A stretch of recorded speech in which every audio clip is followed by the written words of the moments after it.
హైదరాబాద్ చందానగర్లోని సెంచ్రో చెప్పుల దుకాణంలో భారీ అగ్ని ప్రమాదం జరిగింది. తెల్లవారుజామున షార్ట్ సర్క్యూట్ తో మంటలంటుకున్నాయి. 7 ఫైర్ ఇంజిన్ల సాయంతో మంటలార్పారు అగ్నిమాపక సిబ్బంది. దుకాణంలోని చెప్పులు, ఫర్నిచర్ మంటల్లో కాలి బూడిదైంది. ఆస్తి నష్టం భారీగా జరిగింది.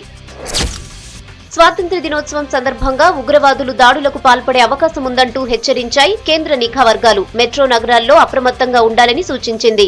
దీంతో హైదరాబాద్ లోనూ అధికారులు అలర్ట్ అయ్యారు. శంషాబాద్ ఎయిర్పోర్ట్ లో విస్తృత తనిఖీలు చేశారు. ఈ నెల 25 వరకు విజిటర్స్ పాస్లను నిలిపేశారు. బీజేపీ ఎమ్మెల్యే రాజాసింగ్ దళితులపై చేసిన వ్యాఖ్యలకు నిరసనగా పీసీసీ ఎస్టీ సెల్ విభాగం నేతలు ఆందోళన చేశారు. నాంపల్లిలోని బీజేపీ ఆఫీస్ ముందు రాజాసింగ్ కు వ్యతిరేకంగా నినాదాలు చేశారు. దళితులను కించపరిచిన ఎమ్మెల్యేపై చర్యలు తీసుకుని సభ్యత్వాన్ని రద్దు చేయాలని డిమాండ్ చేశారు. హైదరాబాద్ లో మున్సిపల్ శాఖ పనితీరుపై మాజీ ఎంపీ వీహెచ్ ఆగ్రహం వ్యక్తం చేశారు. ప్రధాని మోడీ హైదరాబాద్ పర్యటన సందర్భంగా మింట్ కాంపౌండ్ లోని రోడ్లపై ఉన్న చెత్తను శుభ్రం చేస్తూ విద్యార్థులతో కలిసి స్వచ్ఛ భారత్ లో పాల్గొన్నారు. చెత్త తరలించే వాహనాన్ని మున్సిపల్ అధికారులు ఏర్పాటు చేయకపోవడంతో రోడ్డుపై బైఠాయించి నిరసన తెలిపారు.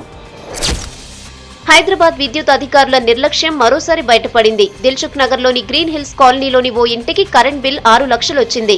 కరెంట్ బిల్ చూసి షాక్ అయిన ఇంటి ఓనర్ సంబంధిత అధికారులకు ఫిర్యాదు చేశారు.